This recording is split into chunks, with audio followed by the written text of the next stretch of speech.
Well, greetings everyone and welcome to another edition of Can't Wait Wednesdays here on the KB Radio Network. And we're about to go into some previews of what's to come this upcoming week in television and film. How are we doing out there, everybody? I hope that your week is going swell thus far.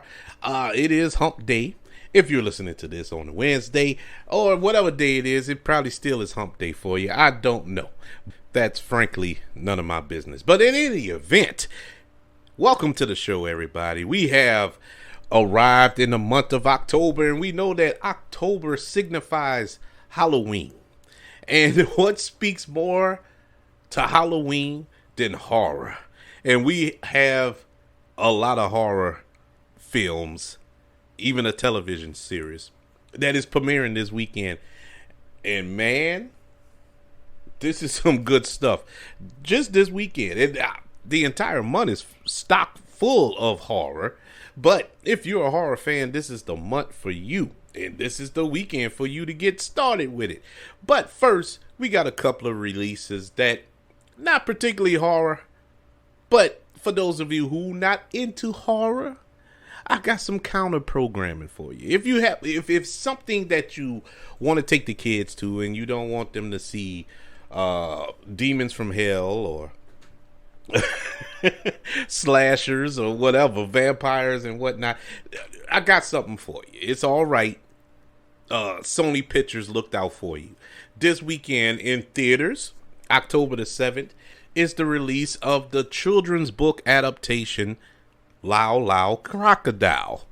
I remember Lao Lao Crocodile. I don't recall reading that book. I don't recall it being read to me. But I do remember seeing the book. I'm pretty sure that I probably read it back then. I don't know. I was a little child. But the books came out in 1965, I believe, was the first Lao Lao Crocodile book. And that was way before my time, but it had picked up steam by the time I came along.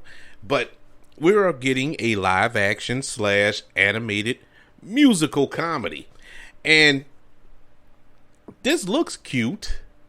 It looks like perfect counter programming for families to go see in the theater. I don't know if I would have released it this weekend, but look, I may be proven wrong. You may see this film be #1 next weekend with a bullet. I don't know, but we shall see. The premise of Lao Lao Crocodile is when the Plum family moves to New York City, their young son Josh struggles to adapt to his new surroundings. All of that changes when he discovers Lao, a singing saltwater crocodile living in the attic of their new home. The two become fast friends, but when Lao's existence is threatened by the evil neighbor, Mr. Grumps, the Plums must band together with Lao's charismatic owner, Hector P. Venetti, to show the world that family can come from the most unexpected places. This looks like it looks like it's cute. That's all I can say about it. I haven't seen it. The film stars Javier Bardem, Candace Wu, Scoop McNairy, and Brett Gelman. And the voice of Lao is Shawn Mendes, the popular pop star. I think it's going to do well. And it's something that I probably could check out, but it's nothing that I would run to the theater to see, to be 100% honest with you. But like I said, it looks cute. It's like something I can catch on Netflix or something like that whenever it comes out. So if you want to take the family out this weekend, you got little ones that want to go out to the theater, Lao Lao Crocodile this Friday, October the 7th. Also in theaters this Friday, we have a crime drama or a crime comedy thriller, so to speak. And it's also a period piece, and it's an ensemble piece. This looks like a good movie on paper, but I've been proven wrong so many times, I'm not going to shoot over the moon with it. But there's a ton of talent involved in this next film, and it is Amsterdam, which is the new David O. Russell film, which stars Christian Bale, Margot Robbie, and John David Washington.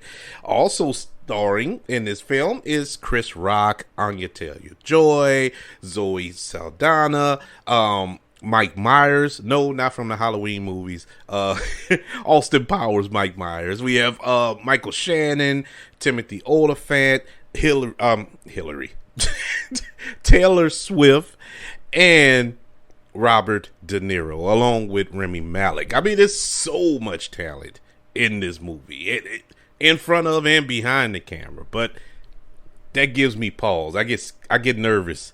My anxiety acts up when there's so much talent involved in one film. But it does look interesting. I love a good period piece. I love a good comedy, and I definitely love a good murder mystery. So this is all wrapped up in one. The premise of it is a trio of friends. One is a doctor, one is a nurse, and one is a lawyer, become the prime suspects in the murder of a U.S. senator named Bill Meekins in the 1930s. Like I said, this looks funny. It looks good. It is enough to make me want to go see it in the theaters, and I am excited because I love everybody involved here. Christian Bale. What can you say? What more can you say about Christian Bale? Christian Bale. Not only did he play Batman, and so in some people's eyes, he's the best live action Batman or Bruce Wayne that we've gotten. I'm kind of on the fence with it. I think he was excellent, but I wouldn't go as far to say he was the best, but he definitely was cool in that role. He was the best part of Thor: Love and Thunder as the villain in that film, Gore the God Butcher. I mean, he carried that movie. he honestly carried that movie. If it wasn't for him, I probably would have hated Thor: Love and Thunder. Right now is all right, but it's all right because of him. You know, I love Christian Bale. Christian Bale, he gives 110% every film he's in. Never seen him mail in a role yet. Also, Margot Robbie. What more can we say about her? I mean, Harley Quinn. Hello, she played Tanya Harding. She was nominated for an Academy Award for that. You know, she is a real good actress. And John David Washington. John David Washington is moving up the charts as one of my favorite actors to run to the theater and go check out. You know, he's the son of Denzel Washington, so he has the lineage. You know, and he's done a good job in every film that I've seen him in. Even though I wasn't over the moon happy with Tenet, he was good in it. And so you put these three together as friends, and you know, I'm interested. You know, I'm interested. This looks good, and all the rest of the talent involved, it looks good. And David O. Russell has put out some really good movies. I'm not the biggest David O. Russell fan. You know, I liked American Hustle, and I liked Three Kings. Trying to think of what else he did that I like. Oh, I liked Silver Linings Playbook. Yeah, he's put out some good movies. Yeah, some decent movies he done put out. So this is worth checking out. And if you want to go check this out, it'll be in theaters this Friday, October the 7th. So those are our counter programs for this weekend. Now we're getting into the meat of the weekend. We're getting into the reason why we're here. The reason October is called a spooky month. These are the horror elements of this weekend, and oh man, this is my cup of tea right here, people. First up to bat, we have a television show to a film that I saw the remake to. I saw the remake and I went back and watched the original Swedish version. And the Swedish, that was more brutal than the remake, even though I enjoyed the remake. But the original version in Swedish, now you have to read it. you know, I had to read it, but it was good. I enjoyed it, and that is Let the Right One In. And they turned it into a television series that is premiering on Showtime this Sunday, October the 9th. I am excited for this. If you watched the movie, even if you watched Let Me In, I think was the remake. It was pretty much a carbon copy of the original. So if you've seen that one, you know, it's not 100% necessary to watch the original, but the original have some elements to it that makes it a little better. But I did like the remake, which was directed by Matt Reeves, by the way, who directed Planet of the Apes films. Most recently, he directed The Batman. Real good filmmaker, awesome director. I love all his films, and he made that. But this show is based solely on the source material, which is all of those properties are based off the novel of the same name by a Swedish writer. So this is based strictly off of the novel, and I am super excited for it. The premise, in case you've never seen the original or the remake, the premise of this is Mark and his daughter Eleanor's lives were changed forever 10 years earlier when she was turned into a vampire. Seemingly frozen in time at the age of 12, Eleanor has lived a closed-in life, able to go out only at night, while her father does his best to provide her with the human blood she needs to stay alive. Now they've returned home to New York City despite desperate to find a cure. This looks like it's going to be bananas, you know. It looks like it's going to be bananas. Going back to the movies, the poor fella, I'm not going to give the twist away because it was a beautiful twist. Beautifully executed twist in both films. Please, I implore you, if you haven't seen either one, whether it's Let the Right One In or Let Me In, it is spot on, perfect twist.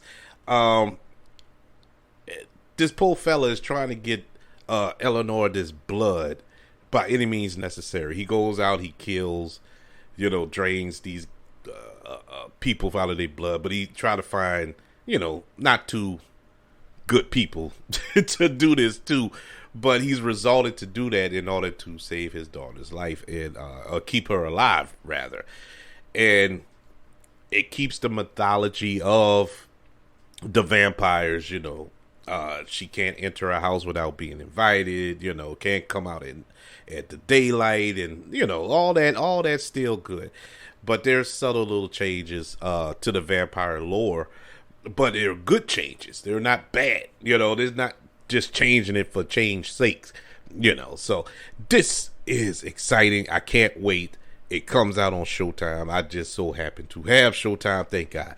So we get to witness this show, which starts airing this Sunday on Showtime, October the 9th.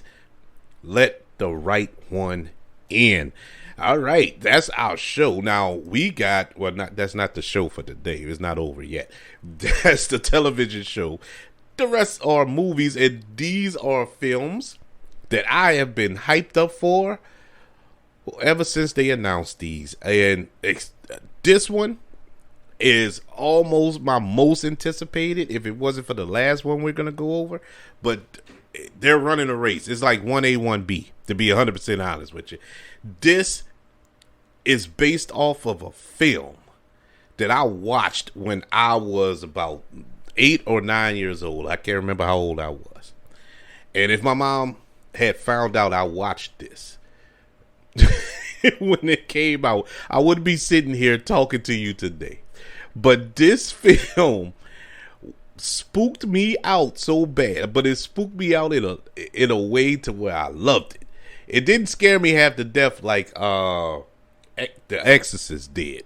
You know, it took me a while to watch The Exorcist again. Another film that if my mom would have found out I watched it back then, she probably would have killed me. But I did eventually watch that again when I got a little older and I could understand what was going on, because I was freaked out. This is another film that freaked me out, but I loved it. I loved it to death, and that is Hellraiser, and they remade it for 2022, and I am excited for this. Hellraiser, it's something about the character of Pinhead and all the symbiotes that just stuck with me my whole life. Something about, because when you see movies that deal with demons and stuff like that, demons got a kind of certain look to them in movies. It's kind of a universal look. These particular demons were like cool looking, if that makes any sense. They were like golf mixed with I don't know how to describe them, but anyway, it was freaky, but it was freaky good. It was freaky good, and man, Pinhead scared me to death. Yeah, I didn't get the same fear that when I watched A Nightmare on Elm Street. Even though the original Nightmare on Elm Street, the first one, was scary, the rest of them just got funny. But that first one was scary. But I didn't have the fear from Freddy Krueger like I had from Pinhead, or Jason didn't scare me like Pinhead. Michael Myers didn't scare me like Pinhead. Pinhead was just on another level to me. Now, I know a lot of people probably feel differently, but to each their own. It's all subjective. But I don't know, man. It spooked me out. Pinhead, and when I saw the trailer for this, it spooked me out. It spooked me out to the point I couldn't wait, and I can't wait, and I don't have to wait too much longer. This film, this remake, is directed by David Buckner, who directed a segment on one of my favorite, or should I say enjoyable, horror films, VHX, in the last 20 years. I love VHS. And he directed one of the segments, and oh my God, it's escaping my head now. They're all starting to blend together right when I'm trying to talk about it. But anyway, he directed a part of that movie, and the dude, when he directed that, I was waiting patiently for his big feature film debut. You know what I'm saying? His own film, and I hadn't seen it. I'm pretty sure he's made films between that time, but I've been waiting for a high profile horror film because the dude got talent. And when I found out he was the one directing this movie, I was like, oh my God, I'm all in. I'm all in. This go around, we have a different Pinhead. The Pinhead in this film is played by Jamie Clayton, who is a transgender woman, whereas in the original, it was portrayed by, I think his name was Doug Bradley. Is it Doug? Yeah, Doug Bradley, who did an awesome job. I love his voice and his acting. He didn't move his head a lot, I guess because of the pins, but he was just a presence on screen, and it looks like Jamie Clayton is going to kind of embody that with a different twist. I actually like the fact that there's a female, or that there's a woman this go around. This looks like it. She looks spookier. I mean, that's what I want. That's what I want. If you're gonna remake this, put an extra spin to it, and this looks like it has an extra spin to it. The premise of this film, this go around, which is pretty much the same as all the rest of them, but in case you don't know, a young woman struggling with addiction comes in possession of an ancient puzzle box, unaware that its sole purpose is to summon the symbiotes, a group of sadistic supernatural beings from another dimension. I can't wait, and we don't have to wait long. Hellraiser will be released on Hulu this Friday, October the 7th. Oh, what a weekend! I am happy. I am overjoyed. I am over the moon, excited for this movie. I don't know why. This has become one of my most anticipated movies of the year. I guess it's the season. You know what I'm saying? It's the season because I like Halloween. I do. I enjoy Halloween because Halloween signifies the start of the holiday season. Because right after Halloween, we get right into Thanksgiving. Then it's right into Christmas. Then it's right into New Year's. It starts steamrolling this holiday season. So Halloween always signified that for me, and I embraced everything about Halloween, even though I don't trick or treat and all that. But all the rest of it, yeah. I love horror, and this is a horror film for me, and hopefully for you, this Friday on Hulu, Hellraiser.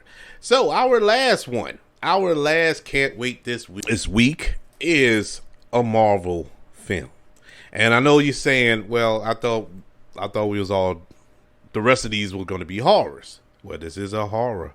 Marvel Studios is releasing a horror film this weekend, and this is a film I didn't know it was coming out this week. I knew it was coming out this month, but doing the research for the show, preparing for this show, I noticed it's coming out this week. All right, go ahead on with your bad self, Marvel. This looks amazing, and it looks, going by the trailer, it looks so campy, yet so terrifying, and I am excited. We have Marvel Studios' Werewolf by Night. I am excited for this. I remember reading Werewolf by Night. I didn't follow Jack Russell that much in the comic books because I really wasn't into the horror books. But this really isn't a horror character per se, but he is well, he's a werewolf, you know. And I'm a big fan of werewolves. Werewolves are my favorite monsters. You know, I'm a huge fan of the Universal monsters. Dracula, the Mummy, Creature from the Black Lagoon, Frankenstein's monster, and the Wolfman. And I love the Wolfman. I even, as much as people rag on that Benicio del Toro Wolfman with Anthony Hopkins and Emma Blunt, I loved it. I actually loved it because I just love werewolves. So with this here, Werewolf by Night, I couldn't wait. When they announced this, I was like, cool.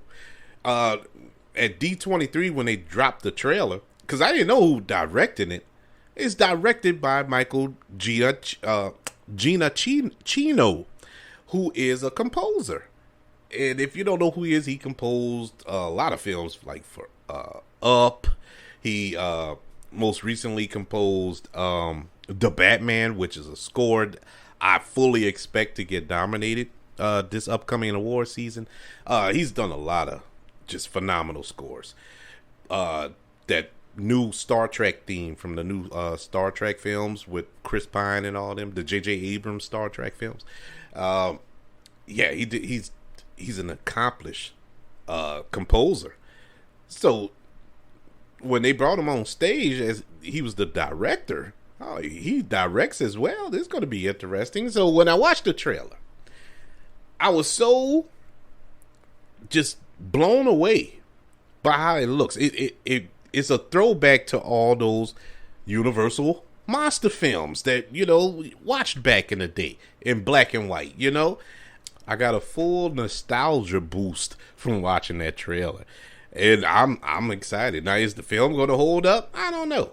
I've been sold a bill of goods through trailers in the past, so it's not beyond the realm of possibility that this could be horrible. But early reviews have came out, and they pretty much in line in what I thought it was going to be, a decent movie, a real good movie. It's going to shock a lot of people how good it is, and I'm all for that. In case you don't know who Werewolf by Night is, he is an actual Marvel character. And this is canon, by the way. This is part of Phase 4.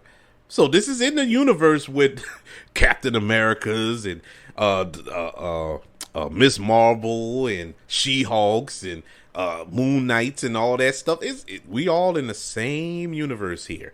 So this isn't a separate thing, a little standalone movie, which also excites me because Jack Russell is, yes, he's a werewolf, but he's not a villain. He's actually a monster hunter who just so happened to, get cursed with this curse. But he is still a monster hunter. But the premise of this film is a secret group of monster hunters gather at Bloodstone Manor, following the death of their leader, and engage in a mysterious and deadly competition for a powerful relic, which will bring them face to face with a dangerous monster. This looks amazing. Like I said, it is in black and white. At least it is in the trailer. The atmosphere looks creepy. It looks like an old episode of the Twilight Zone. I'm talking the original Twilight Zone. That's how it was shot. And it looks amazing. We got a little glimpse of Man-Thing in here. We got we almost got Blade in this film, but the scheduling conflict with Mahershala Ali, he couldn't come and film the scene, so Blade is not in it. But that's fine. That's fine. Of course, Blade got his own issues right now, so him cameoing in this film wouldn't have made any sense anyway. But I am excited for this. I am super, super excited for this. Werewolf by Night will premiere on Disney Plus this Friday, October the 7th. Man, I cannot wait for this movie. I am so mad that I don't get screeners, that I can see this early. I'm gonna start reaching out. I'm gonna start getting some screeners so I can watch these films early. But this looks amazing. This looks like it's right up my alley. A throwback horror film. Sign me up. And I'm all signed up for this Friday. So which one are you excited for? Are you excited for all these horror films that are coming out this weekend? Probably not. I know a lot of people aren't horror aficionados, and I get it. But hey, it's all right. It's okay. Brighter days are coming for all of you. But it's fine. But for all of us who love the good horror, oh man, are y'all ready? Are you ready? I sure am. So we have a few to choose from this weekend. Which one are you excited about? Are you going to go see Amsterdam or Lao Lao Crocodile? Or are you excited for the Let Me In or Let the Right One In television show on Showtime this Sunday? Or are you excited for Hellraiser or Werewolf by Night? Let me know. Email the show, kbradiopodcast@gmail.com. Also, give us a shout out on Twitter. Just look up the KB Radio Network on Twitter and other social media platforms. If you're listening on Apple Podcasts, don't forget to leave the 5 stars and the reviews. It helps the show out tremendously. Also, share the show. That also helps the show out. Let everybody know that you're listening to the KB Radio Network. Everybody, it's been a joy to speak with you today. I've had a rough day today. This was a rough day, but I'm committed to talk to you about these exciting movies that are coming out this weekend, and it made me feel better. You see how y'all helped me out? You see how therapeutic this is for me? I'm glad that y'all join me week in and week out. Love you all for it. Continue to love one another, and until we speak again, you all be blessed.